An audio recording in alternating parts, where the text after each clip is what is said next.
श्री श्री गौरांग जयंती विश्व वैष्णव राजा सभा के एकत्रित वैष्णवों को मेरी बारंबार वंदना। मुझे आपको एक कहानी सुनाने में खुशी हो रही है कि कैसे पोलैंड में भक्तों को विश्व वैष्णव राजा सभा की भागीदारी से प्रतिबंधित होने से बचाया गया। वहां एक नन थी जो पोलैंड में कैथोलिक चर्च की प्रमुख थी और उनकी बहन की बेटी हरे कृष्णा बन गई थी। तो वे बहुत परेशान हो गए और उन्होंने भक्तों के खिलाफ एक अदालत में मुकदमा दायर कर दिया, जिसमें यह दावा किया गया कि यह कोई वैध धर्म नहीं है, बल्कि वे एक अमर भगवान की पूजा कर रहे हैं, क्योंकि कृष्ण ने 16,000 राजकुमारियों से विवाह किया था जब उन्होंने उन्हें मुक्त किया था।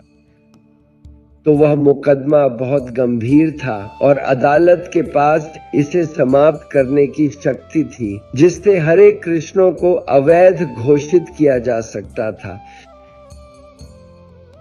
तो हमने अपने प्रतिनिधि व्यक्ति तुष्ट कृष्ण, जो भक्ति वेदांत स्वामी महाराज के शिष्य थे, को वैष्णवों की ओर से गवाही देने के लिए भेजा। जब समय आया कि जज ने उन्हें बुलाया गवाही देने की सीट पर बैठने के लिए, तो उन्होंने जज से बहुत ही विनम्रता से पूछा, क्या मैं भी सवाल पूछ सकता हूँ या केवल जवाब ही दे सकता हूँ? जज ने कहा, हाँ, आप भी सवाल पूछ सकते हैं। तो उन्होंने कहा, मेरा सवाल उस नन से है जिसने हमारे खिलाफ मामला दर्ज किया है। जब आप नन बनी थीं, तो क्या उन्होंने आपकी उंगली में अंगूठी पहनाई थी? नन चुप रही। फिर तुष्टा कृष्णा ने कहा, और जब उन्होंने तुम्हारी उंगली में अंगूठी पहनाई, तो क्या उन्होंने कहा कि अब से तुम यीशु की दुल्हन हो? फिर से नन चुप रही। फिर तुष्टा कृष्णा ने जज की ओर देखा और उनसे कहा, देखिए, यह कैथोलिक चर्च की नन, ये लोग कहना चाहते हैं कि कृष्ण एक अनैतिक भगवान है, क्योंकि उन्होंने 16,000 राजकुमारियों से विवाह किया, जिन्हें उन्होंने एक राक्षस द्वारा अपहरण किए जाने के बाद मुक्त कराया था। और वे कृष्ण की शरण में आईं, क्योंकि वे जानती थीं कि जब वे अपने घर वापस जाएंगी तो उनका सम्मान नहीं किया जाएगा, क्योंकि उनका किसी ने अपहरण कर लिया था। लेकिन यह नन प्रभु यीशु की पूजा कर रही है, जो दुनिया की सभी ननों से विवाहित हैं।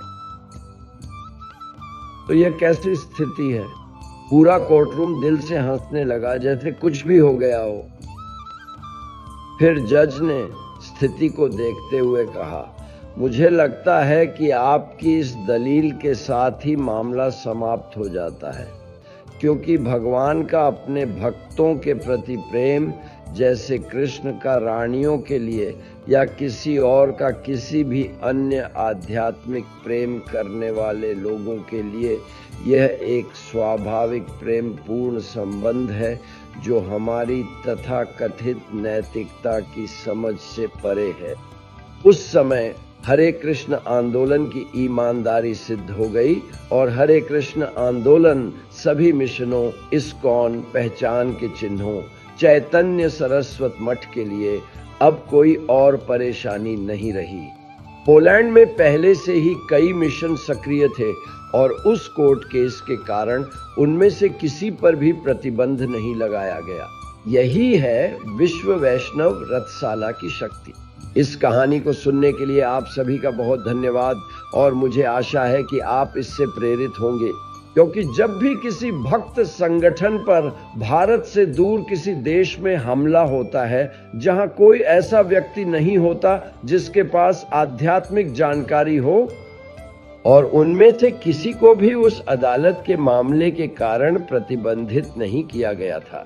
यह है विश्व वैष्णव राजा समाज की शक्ति।